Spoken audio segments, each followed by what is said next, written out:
Right, welcome back. A few boxes to go through here. A few bits have arrived. I think it's pretty obvious what this one is.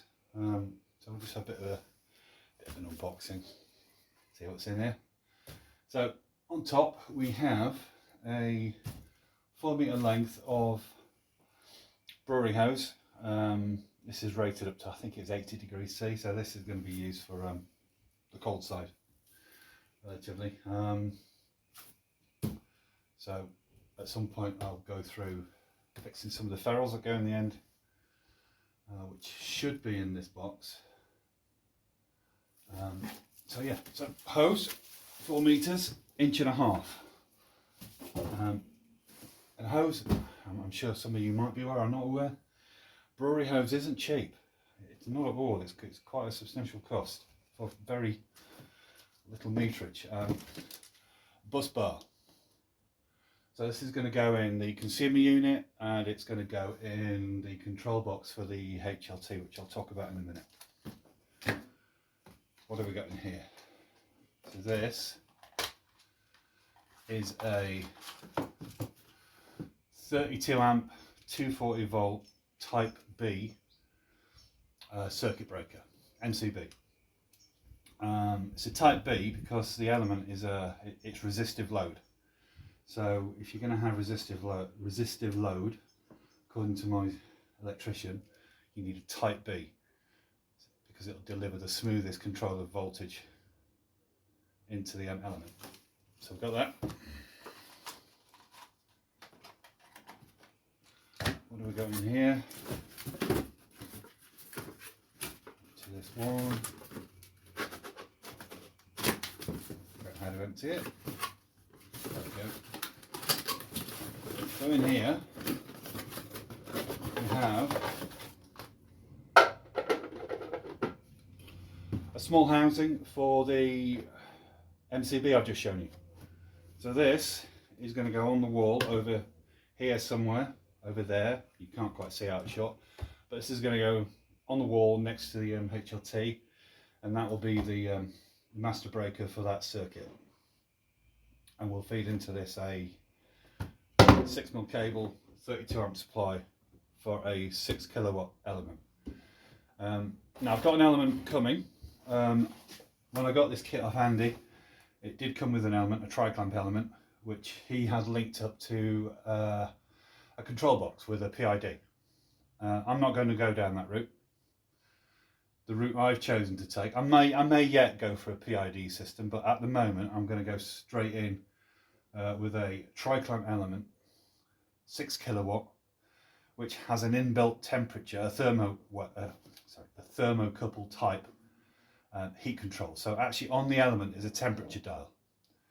So I'm going to be able to dial in the temperature. It's probably going to take me a little bit of tweaking to get it right, but that just means I've got one setting. So that means I can have a system which is 32 amps into an isolator through an MCB into the element through a heavy duty timer.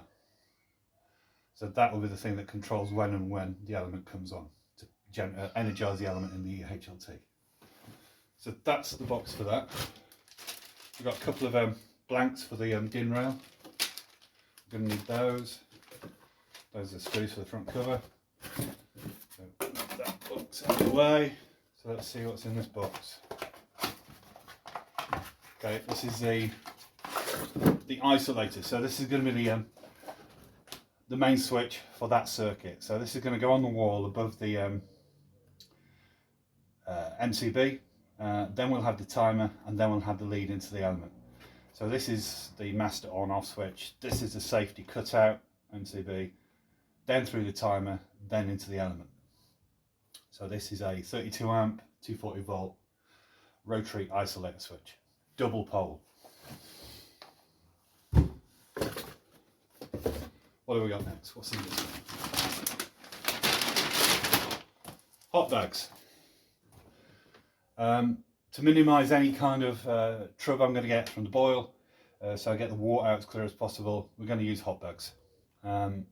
It's something I've done myself all the time in homebrew. I'm going to carry on doing it. I don't think the the drop in utilisation of the hops will be that significant, and if it is, I'll just offset it by using more hops.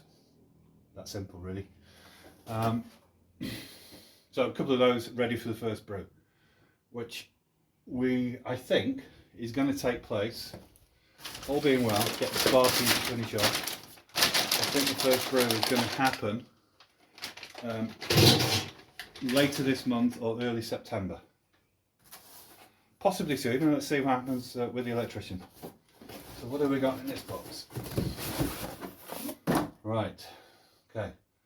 Another length of hose, another 4 metre length of hose, but this one is from Flex-Tek, and this is the high temp hose.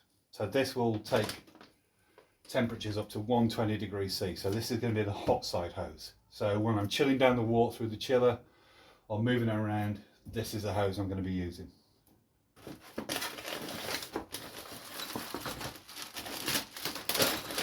In this bag here we have,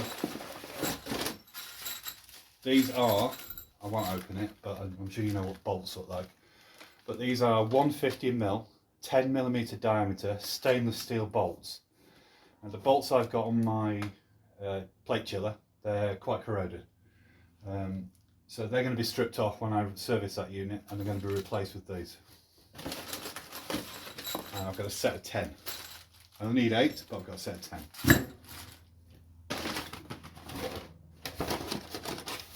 A couple of bits of PTFE tape, obviously always useful. What are we doing here? So this is, let's have a look. Okay, these are 1.5" nipples. So this is going to be used on the ports from the HLT. So I can make this up to a tri-clamp, which I should have. That's that.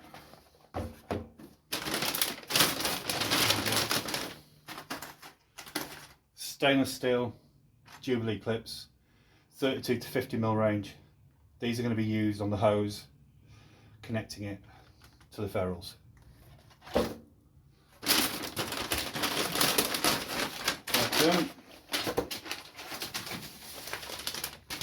Bag's empty.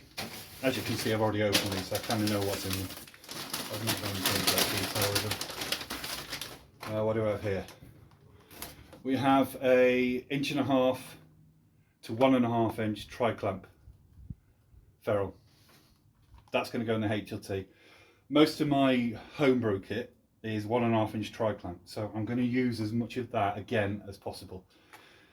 What it means is that I can basically, on the RJT fixings on these tanks, where there are them, I can convert them all to tri-clamp, which means I don't have to keep hunting around for a RJT spanner. Just means I've got a bag full of tri-clamp clamps, seals, so that's the way I'm going to go with this. This bag is, I believe, this is a 1.5" inch tri-clamp to 1.5" inch BSP, so this is another ferrule, but this is the male, not the female, or the other way around, if you know what I mean. What else have we got? This is 1.5" inch RJT to 1.5" inch tri-clamp. So this is going to go on either the fermenter or on the boil kettle.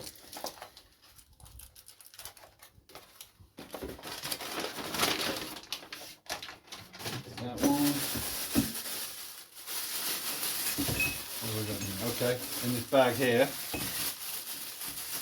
like the bag it came in, pretty cool. 1.5" inch tri-clamp hose ferrule. Now, my one concern with these is the length of the shaft on the ferrule. I'm going to try it and see what it's like, but I know I can get longer ones that are 85mm. So I may just get a few of those, because what I don't want is these things slipping out. during a brew. At least if I've got something that's nearly twice this length and I put 2 or 3 hose Jubilee clips on, I'm pretty damn sure that's not going to go anywhere. I mean, not that it's going to be under high pressure anyway, but that's going to be the plan. So I've got 3 of those. What else do we have? 1.5" RJT to 1.5" inch tri-clamp. This is going to go onto the ports on the top of the kettle. So this is where I'm going to be feeding in from the mash tun through one of these ports here. Either hot water or we'll go, sorry, hot water or into the top of the spray bar, the spar channel. RJT O-rings, because the ones on here, they've been on this system for a couple of years now. I'm just going to replace everything. What do we got here? 1.5 inch, 90-degree bend, tri-clamp ferrule. And the reason I've gone for 90-degree is because the way I want to orientate some of the hoses in here, because I've got quite a narrow walkway. This means that I don't have to have the hoses sticking out too far, so that it reduces the trip hazard. So anything that's going to go down at floor level, hose wise, is going to have one of these on, just to keep the hoses tidy and out of the way. And that's it. I've got a few more of these to come, and I've got a few other bits to come. I've got the element to come, which I'll add into this video when that arrives, which I think is tomorrow, and the 24-hour timer as well, which I'll detail in the video as well when that arrives. So yeah, as you can see, we're trying to gather together the last bits now. The last bit of real work in here in terms of getting it ready to go is installing the HLT boxes on the wall. As soon as I've done that, the electrician can come in and connect everything up. I need to service the chiller, plate chiller. That's going to be a project. I need to service and modify one of my Maxis so it can supply cooling to the fermenter. I need to service the main pump. I need to service 2 of my other pumps. So quite a few little projects that are going to be coming up in probably shorter videos than this. So this is just really a bit of an up-to-date where we're at.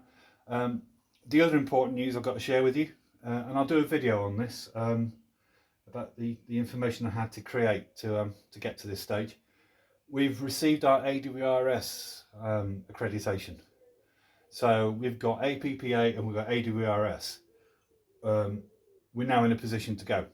We can now legally wholesale to pubs, restaurants, shops, etc. That came through about a week or so ago. So we're now really pushing on to get this thing up and running and bring this kit back to life. And let's see if it can produce beers of quality that Andy's been managing to produce on it. That'll be down to me. Hopefully I'll live up to his esteemed reputation. Let's wait and see, shall we? So there'll be a bit more coming to this video in due course, but I'll sign out just for now, but I'll see you back in a bit. Thanks. Bye bye.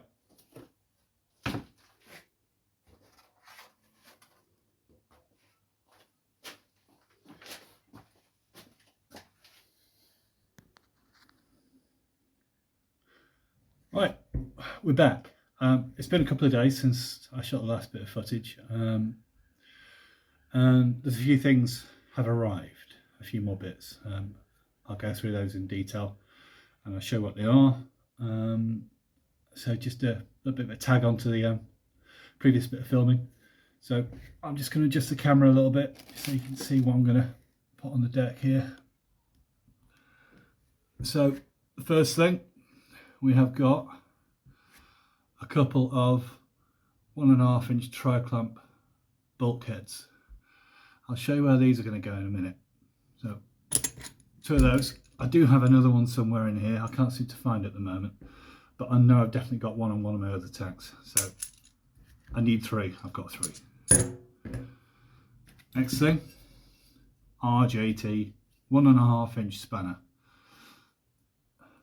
I've tried using a pair of large grips. It's just the spanners, the nuts are so awkward to get to on these tanks. This is going to be much easier, better way of doing it. 1.5 inch tri-clamp rotating spray ball. So this is going to be used for all the CIP on all the tanks, fermenters, kettle, etc. So we'll just transfer it from one to the other as it goes through the cycle. If I need another one or two, I'll get them, but we'll see how I get on with one. Next thing is a what's this one? This is a 1.5 inch BSP tri-clamp to 2 inch tri-clamp adapter. This is for this. Let me just get this, I'll show you this. So here we have the heating element that is going to heat the HLT. Now, I don't know if you can see on here, this has got a 1.5 inch BSP thread. Now my HLT here doesn't have a 1.5 inch BSP receiving socket.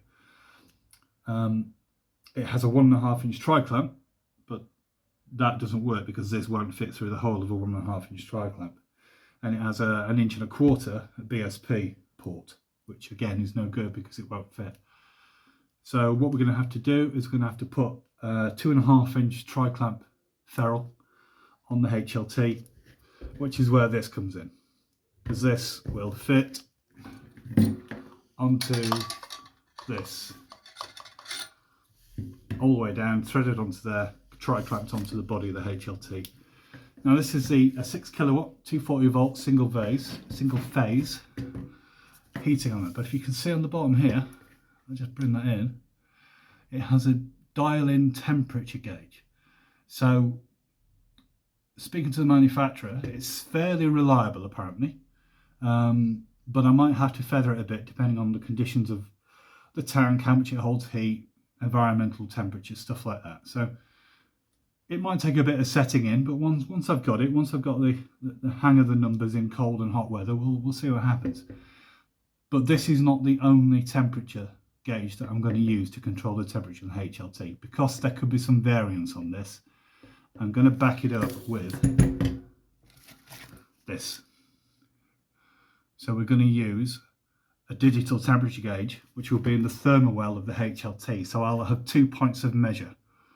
One that is taken directly from the liquid inside, which will allow me to adjust the element so I can balance it and get it just right for the temperature I need for the strike water and the sparge.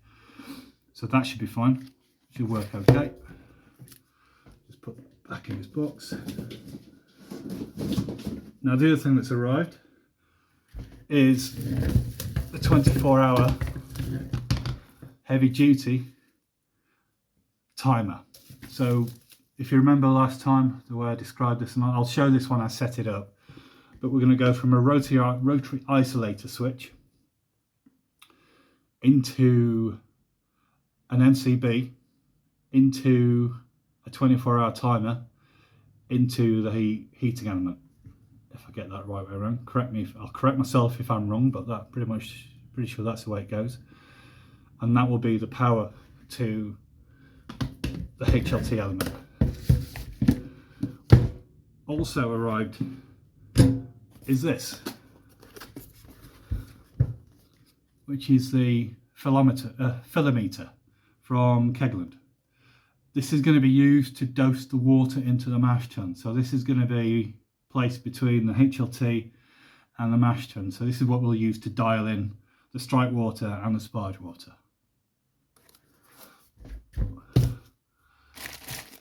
Also, we have here a 240 volt heavy duty voltage regulator. Now what I'm going to do with this is going to go on one of the elements in the kettle. So this will go just after the spur for one of the elements on the wall. I need to put this into a project box with a heat sink, so that's another little video I'll have to do. And this will allow me to have finer control over one element in the kettle. So if I get down to 2 or 3 elements when I'm boiling and I need to feather it a little bit, this is what I'll use.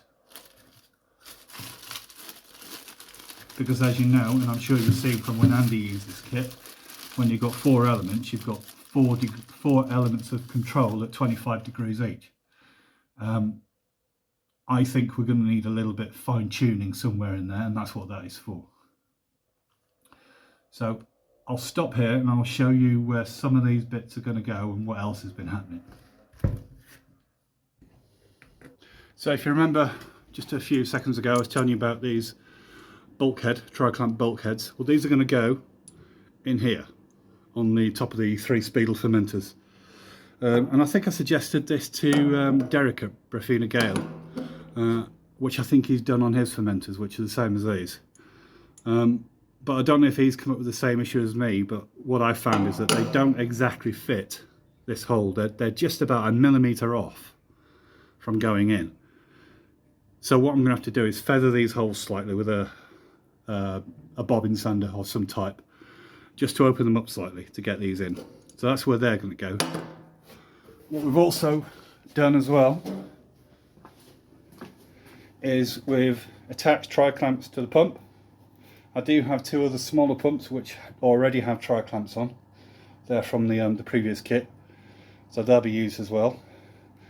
There's the bright tank, by the way. That'll get used at some point, not straight away. We'll get to that later. But also what I've done is tri-clamp the top of the fermenter, the large fermenter. So that's going to allow me to do various things on there, hop drops, etc., whatever I need to do.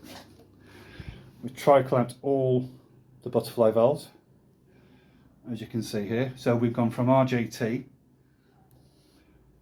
to tri-clamp, so it's tri-clamp throughout. And we've also tri-clamped these ports here. And in addition, we've got this. Now this is from my previous kit. This is an inline filter, and what we'll use this for is when we've taken the wort from the mash tun into the kettle, this will be the filter. So any other small bits that get through the mash tun or the grain bed, they're going to stop here. And then we'll use it again when we transfer from the kettle to the fermenter. So we're not taking any residue through that way either. So a few more bits been happening. We're nearly there, guys. A little bit of tidying up to do. It's a bit of a mess in here, but we're not a million miles off. I've just got a few more bits to arrive for the hose setup, some ferrules. One thing I've had a battle with is getting tri-clamps for these here, which are they're BSP, but they're BSPP, not BSPT. So difference being that one is tapered and one is parallel. Most of my fittings at this size, which is 1 inch for BSP, they are tapered, so they're not going to go on. But I have managed to source them in China and they're on their way, so we're going to refit all these with 1.5 inch tri-clamps. And then I do have a whole set of 1.5 inch tri-clamp valves that we can then attach to those. So probably in the next few days when they arrive, I think it's going to be sometime next week, everything in terms of valves will be done, hoses will be set up, I need to service the pump and start cleaning tanks. And then we are literally a stone's throw from the first brew. Catch up with you later, guys. Bye bye.